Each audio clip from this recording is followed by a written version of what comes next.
Hi everyone, welcome back to another vlog. आज weekend है तो सोचा क्यों ना बाहर निकला जाए और इसलिए हम मॉल जा रहे हैं। वेदर बहुत मस्त हो रखा है, बिल्कुल परफेक्ट डे है बाहर जाने के लिए। वैसे तो कोई स्पेशल प्लान नहीं है, बस घूमेंगे, शॉपिंग देखना है। जी हाँ, करना नहीं है, बस देखना है और कुछ अच्छा सा खाना। तो चलिए आप भी हमारे साथ इस छोटे से वीकेंड आउटिंग पे।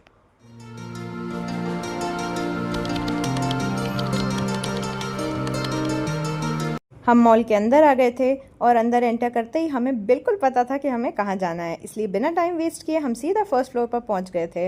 यहाँ आते ही मेरी नज़र हैंडबैग्स की शॉप पर पड़ती है और सच बताऊँ ना तो इतनी अच्छी वैरायटी थी कि हर दूसरे बैग को देखकर लग रहा था बस ये वाला ही ले लेती हूँ, फिर अगले बैग को देखकर लगता है नहीं नहीं ये वाला ज़्यादा अच्छा है। कुछ देर के लिए तो शॉपिंग करने का मूड भी बन गया था, लेकिन फिर याद आया कि हम यहाँ बैग्स खरीदने नहीं आए हैं, तो बस दूर से ही बैग्स को एडमायर किया, उनके साथ आंखों ही आंखों में दोस्ती की और फिर बड़े हैवी दिल के साथ आगे बढ़ गए। वैसे सच बताऊँ ना तो विंडो शॉपिंग का एक अपना अलग ही टैलेंट होता है। चीज़ें इतनी ज़्यादा पसंद आ जाती है कि आप उन्हें 5 मिनट तक देखते रहते हो, उनका कलर, डिज़ाइन और सब कुछ नोटिस कर लेते हो और फिर बिना कुछ खरीदे चुपचाप वहाँ से निकल जाते हो जैसे कुछ हुआ ही ना हो।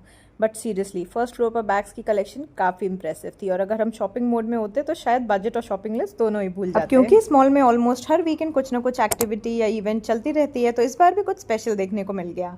रिसेंटली फीफा वर्ल्ड कप का क्रेज काफी ज्यादा चल रहा है, तो उसी थीम पर यहाँ पे भी एक फन सेटअप क्रिएट किया गया था। वहाँ का एटमॉस्फेयर काफी एनर्जेटिक लग रहा था, लोग एक एक करके आ रहे थे और फुटबॉल चैलेंज में पार्टिसिपेट कर रहे थे। और सबसे इंटरेस्टिंग बात तो ये थी कि जो पार्टिसिपेंट्स गोल कर लेते थे उन्हें प्राइजेस भी मिल रहे थे। वहाँ पे थोड़ा टाइम स्पेंड करने के बाद हम पहुंच गए थे क्लोथिंग स्टोर में। अब शॉपिंग करने का कोई प्लान तो था नहीं, लेकिन कपड़े देखने में क्या ही जाता है, और वैसे भी देखने के पैसे थोड़े ना लगते हैं। तो स्टोर के अंदर एंटर करते ही हर तरफ नए डिजाइन और लेटेस्ट कलेक्शंस नजर आ रहे थे। एक से बढ़कर एक ड्रेसेस, टॉप्स, टी शर्ट्स और आउटफिट्स लगे हुए थे।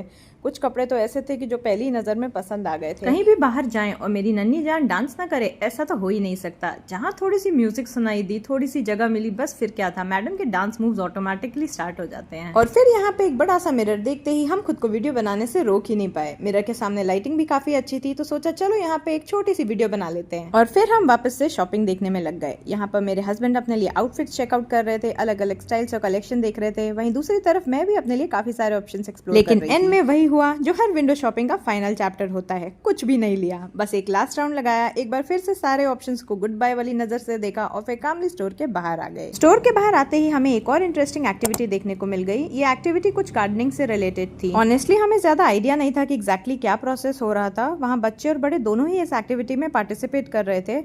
ये एक प्रॉपर एक family friendly workshop type vibe चल रही थी। हम ज्यादा टाइम वहाँ पर नहीं रुके, बस एक क्विक सा लुक लिया और अपनी मॉल जर्नी को आगे कंटिन्यू किया। वहाँ से थोड़ा आगे बढ़ते ही हमें एक स्कूल का प्रमोशनल बूथ देखने को मिला। क्योंकि हम वैसे भी अपनी बेटी का स्कूल चेंज करने का प्लान कर ही रहे हैं, तो हमने सोचा कि चलो क्यों ना यहाँ पे भी थोड़ी इन्फॉर्मेशन ले लेते हैं। हम बूथ पर गए और वहाँ पे स्टाफ ने हमें स्कूल के बारे में काफ़ी डिटेल्स दी। उन्होंने करिकुलम, एक्टिविटीज़ और फैसिलिटीज़ के बारे में बताया, जिससे हमें स्कूल को थोड़ा और अच्छे से समझने का मौका मिला। वहीं पर एक प्रमोशनल स्पिनिंग गेम भी चल रहा था। मेरी बेटी ने उसे बड़ी एक्साइटमेंट के साथ उसमें पार्टिसिपेट किया और लकी स्पिन से एक क्यूट सी डायरी जीत ली। डायरी मिलते ही उसके चेहरे की खुशी देखने लायक थी। उसके चेहरे पर एक अलग ही एक्साइटमेंट थी, जैसे उसने कोई बहुत बड़ा प्राइज जीत लिया। उसके बाद फाइनली हमारा लास्ट स्टॉप था आइसक्रीम कॉर्नर। इतनी सारी शॉपिंग देखने, घूमने फिरने और एक्टिविटीज देखने के बाद कुछ मीठा तो बनता ही था, इसलिए मॉल से निकलने से पहले हम सीधा आइसक्रीम कॉर्नर की तरफ चले। वहाँ पर हमने ये 2 क्यूट सी आइसक्रीम्स ऑर्डर की और आराम से बैठकर उन्हें एंजॉय किया और इसी के साथ हमारा वीकेंड भी एंड हो गया। उम्मीद है आपको हमारा आज का ब्लॉग पसंद आया होगा। अगर वीडियो अच्छी लगी हो तो लाइक, शेयर और चैनल को सब्सक्राइब करना मत भूलिएगा। मिलते हैं नेक्स्ट ब्लॉग में।